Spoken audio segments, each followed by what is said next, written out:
في الحرب العالمية الثانية وتحديدا يوم 6 أغسطس سنة 1945 الولايات المتحدة الأمريكية بتقرر تنهي الكبرياء الياباني، وحوالي الساعة 8 وربع تقريبا بترمي أول قنبلة نووية في مدينة هيروشيما، وبعدها ب3 أيام بس وتحديدا في 9 أغسطس بترمي القنبلة الثانية على مدينة ناجازاكي الساعة 11 الصبح. قنبلتين اترموا على مدينتين خلصوا على أكتر من 200 ألف إنسان، وبعدها بأيام بيتحقق هدف أمريكا وبتعلن اليابان استسلامها رسميا، وبكده بتنتهي الحرب العالمية الثانية. خطوة القنبلة النووية دي كانت لأول مرة تستخدم في التاريخ، والتاريخ سجل إن أمريكا أول ما نستخدم القنبلة النووية. القصة دي تخلينا نسأل نفسنا سؤال مرعب حتى أكتر من أحداث اللي فاتت دي. إيه اللي ممكن يحصل لو حصلت حرب نووية في الوقت الحالي؟ اللي حصل زمان كان في أربعينيات القرن الماضي، يعني من حوالي أكتر من 80 سنة. قنبلتين كانوا كافيين لإنهاء حياة فوق ال 200 ألف إنسان. فيا ترى بعد التطور اللي وصل له الإنسان وكمية الرؤوس النووية اللي بيوصل عددها ل 13 ألف حوالين العالم، إيه اللي ممكن يحصل لو بدأت حرب نووية؟ عشان نجاوب على سؤال زي ده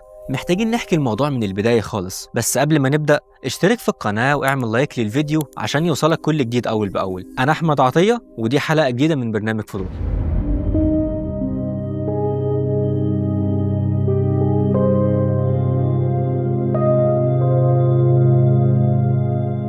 بيقول ألبرت أينشتاين في إحدى مقابلاته الصحفية: لا أعرف بأي أسلحة ستخاض الحرب العالمية الثالثة، ولكن الحرب العالمية الرابعة ستخاض بالعصا وبالحجارة. لو ركزت في مغزى الكلام ده هتفهم إنه لو حصل حرب عالمية ثالثة هتكون دي نهاية الحضارة، نهاية كل التقدم اللي الإنسان وصل له، وبسببها هنرجع لعصور ما قبل التكنولوجيا. وطبعا ده مش هيحصل إلا في حالة واحدة بس، وهو استخدام النووي في الحرب. مع التوتر والأحداث اللي عايشينها في العالم من سنة للتانية تقريبا مفيش شهر بيعدي إلا وفي صراع بيحصل ما بين دولتين، وأحيانا الصراع ده بيتحول وبيوصل لصراع مسلح. وكل اللي بنعيشه ده خلى الناس دايما تفكر في التصعيد اللي ممكن يحصل في أي لحظة، ومفيش تصعيد أكبر من استعمال الرؤوس النووية. بس ليه النووي خطر بالشكل ده؟ ويعني إيه من الأساس قنابل نووية؟ خليني اشرح لكم. معظم الحاجات اللي موجودة في الدنيا بتتكون من ذرات صغيرة جدا مش بتتشاف. الذرة الواحدة بتتكون من بروتونات موجبة ونيوترونات متعادلة. الاتنين دول موجودين في مركز الذرة واللي هو النواة، وبيدور حواليها الكترونات سالبة. وطبعا بما اني قلت سالب وموجب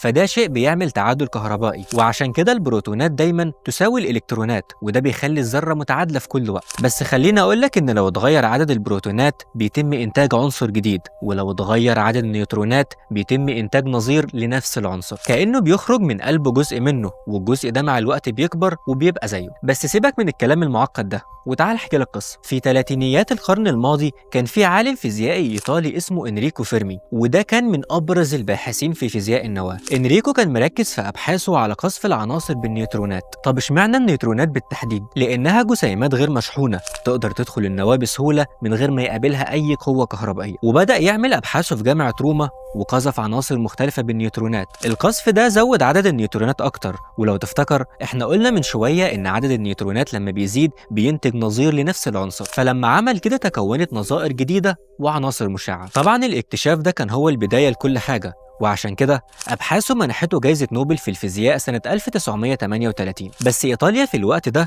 كانت تحت حكم موسوليني الكاره لليهود، وأما بالنسبة لزوجة فيرمي فكانت يهودية، وعشان كده استغل الوقت اللي سافر فيه للسويد عشان يستلم جائزة نوبل، وقرر انه يهرب من هناك على الولايات المتحدة الأمريكية، ورفض يرجع لإيطاليا مرة تانية عشان زوجته. وبالمناسبة احنا عاملين حلقة بنتكلم فيها عن جائزة نوبل وعن تاريخها الغامض وعن أسئلة كتير جدا بتدور حوالين الجائزة دي. المهم انه بعدها في ديسمبر سنة 1938 كان في 2 علماء ألمان، واحد اسمه أوتو هان والتاني فرينز ستارسمان. الاتنين كانوا عاوزين يعملوا تجربة على عنصر اليورانيوم، ولاحظوا انهم لما بيقصفوا اليورانيوم بالنيوترونات بيظهر عنصر الباريوم، وده عنصر أخف بكتير منه. وده شيء غريب لأننا من شوية قايلين قذف العناصر بالنيوترونات بيؤدي لظهور عنصر نظير، يعني المفروض اللي كان يظهر هو اليورانيوم أو حتى عنصر أتقل منه. ولكن مع تحليل النتيجة اكتشفوا إن حصل شيء كان شبه مستحيل بالنسبة للفكرة القديمة، وهو إن عدد البروتونات في اليورانيوم 92 وعدد البروتونات في الباريوم 56، يعني الفرق ضخم جدا. بالورقة والقلم والتجربة القديمة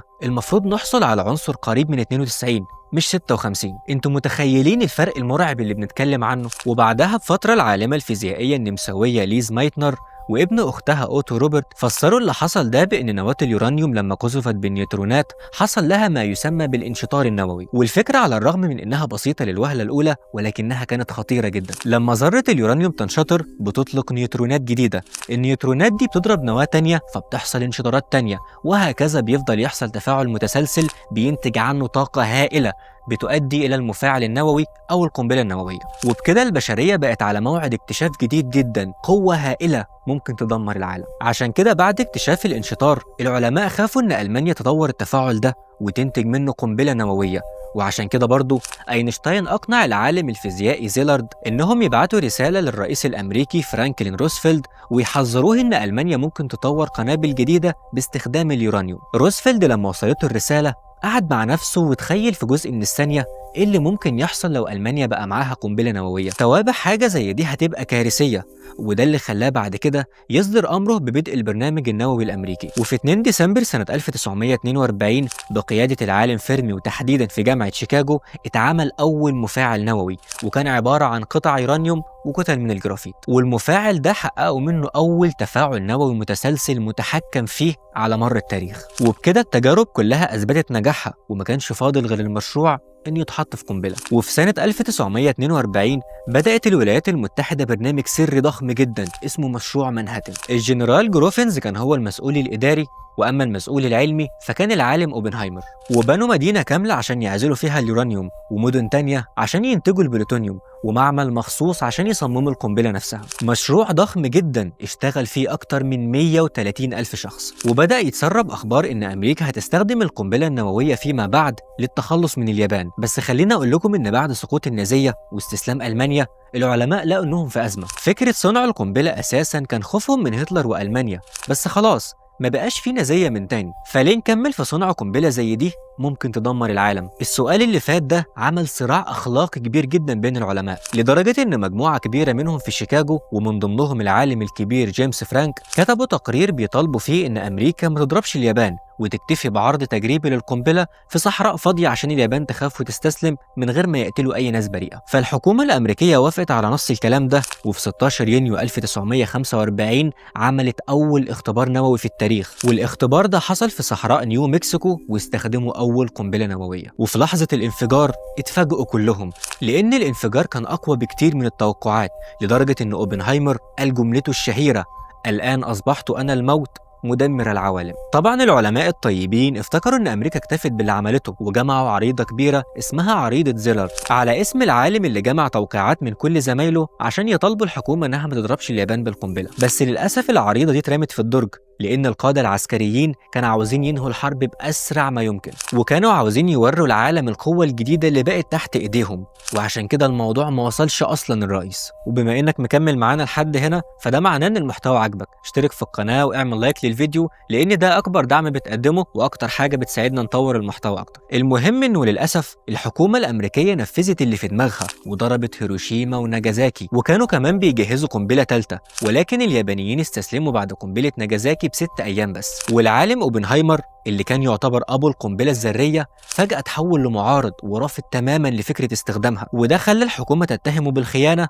وتسحب منه كل الصلاحيات بعد كده. بس تفتكر ليه اليابان استسلمت بعد ماتش طويل من الصمود؟ وإيه اللي حصل لهم؟ وإيه اللي بيحصل بالظبط لحظة انفجار القنبلة النووية؟ خليني أحاول أبسط لكم الموضوع. خلال أول جزء من الثانية بتتكون كرة من النار سطوعها عالي جدا وأكتر لمعانا من الشمس، والكرة دي قطرها بيبدأ يوسع بسرعة كبيرة جدا، وبعدين بيخرج منها وميض نووي قوي ممكن يصيب بالعمى المؤقت لأي حد بيبص عليه. وأما بالنسبة للنقطة اللي بتتضرب فيها القنبلة نفسها فبتتحول لحفرة عملاقة جدا، وكل الصخور والأتربة اللي حواليها بيتحولوا لغبار وحطام مشع. الغبار ده لما بينتشر في الجو بفعل الرياح بيحول مساحة كبيرة جدا حوالين نقطة الانفجار لمكان غير صالح للسكن لمدة سنين. وبعد أقل من ثانية بيخرج نوعين من الإشعاع الفوري، وهم أشعة جاما والنيوترونات، ودي بتقتل كل الأشخاص القريبين من مركز الانفجار. وفي لمح البصر بيحصل موجة انفجار مرعبة بتدمر المباني الخرسانية في نطاق كذا كيلو،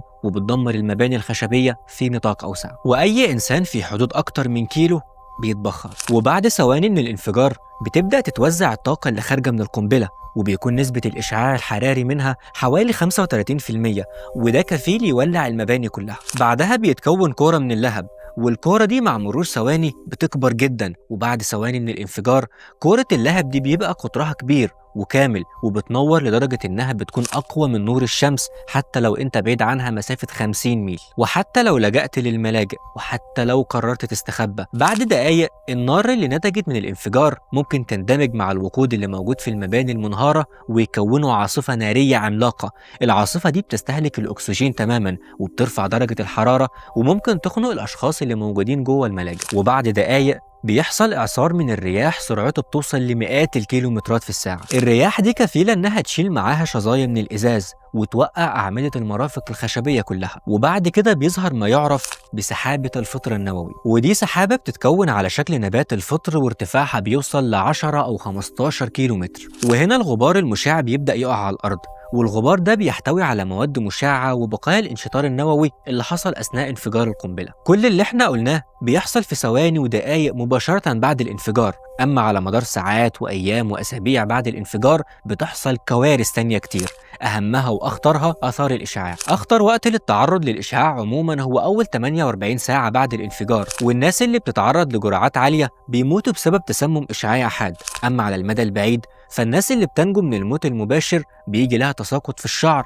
ونزيف داخلي، ومع الوقت بيصابوا بمرض السرطان وخصوصا سرطان الدم وسرطان الغدة الدرقية، واللي فيما بعد بيجي برضه للأطفال بسبب شرب لبن الأبقار اللي اتغذت على أعشاب ملوثة بالإشعاع. مع العلم إن القنبلة النووية ممكن تفضل تأثر على كوكب الأرض سنين طويلة جدا. لو افترضنا مثلا إن 100 قنبلة بحجم هيروشيما اتضربت في مكان ما، فالرماد اللي هيطلع في الجو هيحجب الشمس تماما وهيسبب هبوط مفاجئ في درجات الحرارة أو ما يعرف بالشتاء النووي، وده هيؤدي لفشل المحاصيل الزراعية، وبالتالي هيحصل مجاعات عالمية لأن درجات الحرارة ممكن تنزل بمقدار درجة أو درجتين، والدرجتين دول يعتبروا تغير مناخي مرعب. لو حاسس إنك خفت أو اتوترت بسبب اللي أنا حكيته، فأنا حابب أقولك إن في حاجات مرعبة أكتر بكتير. قنبلة هيروشيما اللي عملت كل ده قوتها كانت حوالي 15 كيلو طن، والتقرير الرسمي اللي خرج سنة 1946 بيقول إن قنبلة هيروشيما مات بسببها أكتر من 135 ألف شخص، يعني خدت أكتر من نصف سكان المدينة، وأغلبهم ماتوا في لحظة الانفجار.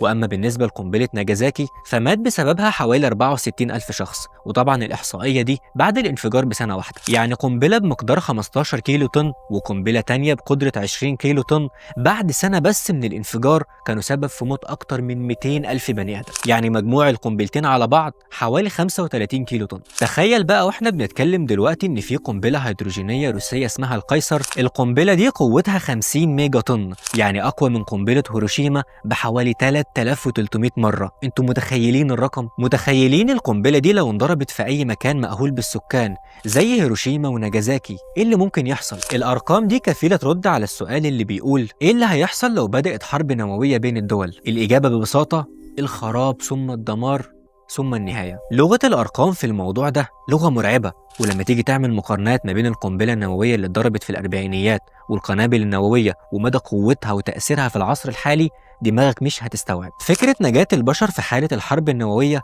تعتبر محل مناقشة لواحدة من الدراسات اللي اتعملت عن ماذا لو حصلت حرب ما بين الهند وباكستان، وطبعا الدولتين عندهم رؤوس نووية، والسيناريو ده افترض استخدام حوالي 250 قنبلة نووية بس. الدراسة بتقول ان بسبب القنابل دي هيموت ما بين 50 إلى 125 مليون إنسان، مع العلم ان دي بس النتائج المباشرة، لأنه فيما بعد هيتصاعد من 16 ل 37 مليون طن من السخان في الجو، وده هيؤدي لانخفاض درجة الحرارة من 3 ل 6 درجات، وانخفاض ضوء الشمس 30%، وانخفاض الأمطار 40%. ولو ركزت هتلاقي الظروف دي تشبه العصر الجليدي. طبقة الأوزون هتتدمر تماما، والأشعة فوق البنفسجية هتزيد بنسبة من 30 ل 100%، وده هيزود السرطان عند البشر وهيدمر النباتات وهيزود مشاكل الكائنات البحرية. وخلال أول سنتين بس بعد حرب إقليمية هيموت من 900 ل 2 مليار إنسان بسبب المجاعة، يعني الحضارة البشرية ممكن تنهار بالكامل. الحرب النووية بتهدد بقاء الإنسان نفسه، مش بس الحضارة. الحرب النووية يعني دمار فوري للمدن، تغير مناخ عالمي، انهيار غذاء عالمي، مجاعات لمليارات البشر، وبالتالي انتهاء الإنسان. ومع تزايد المشاكل والخطر حوالينا وخصوصا التوتر ما بين الدول، أكيد كلنا بيدور في دماغنا سؤال واحد بس: هل هتحصل حرب نووية قريب؟ والله الإجابة على السؤال ده مش قاطعة. ياما شفنا حاجات زي دي وأسوأ منها عدت من غير أي استخدام للنووي، لأن كل ما بيحصل توتر ما بين دولة والتانية بيبدأ الناس كلهم يناقشوا النقطة دي. بس كلنا شايفين الوضع في العالم عامل ازاي، وازاي الفترة الأخيرة التوتر فيها زاد أضعاف وأضعاف. عشان كده جامعة هارفارد عملت دراسة مهمة جدا قالت فيها إن الخبراء قدروا احتمال حدوث حرب نووية كبيرة في سنة 2045، والاحتمال ده كان حوالي 5% بس. وما تعملش زيهم وتستقل بالرقم، لأن في البداية أنا برضو عملت كده، بس بعد البحث اكتشفت إن الرقم ده يخوف جدا. في النهاية القنبلة النووية مش مجرد سلاح عسكري، هي كانت اللحظة اللي الإنسان امتلك فيها قوة تدمير نفسه. الأرقام والنسب اللي قلناها النهاردة، سواء ال5% بتوع هارفارد وال13,000 راس نووي، هي مجرد أرقام على الورق لحد ما يجي اليوم اللي تتحول فيه لواقع. وفي النهاية مش هيكون حد موجود عشان يعد الضحايا من الأساس. الهدف من حلقة النهاردة مش إننا نخوفكم، لكن عشان نفهم إن السلام اللي احنا عايشين فيه هش جدا، وإنه محتاج مجهود للحفاظ عليه أكتر بكتير من المجهود اللي اتصرف في صنع القنابل دي. وزي ما بدأنا بكلام أينشتاين، خلونا ننهي بحقيقة واحدة بس: السلاح الوحيد اللي يقدر يوقف الحرب العالمية الثالثة هو العقل البشري قبل ما يقرر ينهي رحلته بإيده. بس تفتكروا فعلا هل في حرب نووية على الأبواب؟ مستني إجاباتكم في التعليقات. وفي النهاية، وعشان تشوف المحتوى الجديد أول بأول، اشترك في القناة واعمل لايك للفيديو. سلام.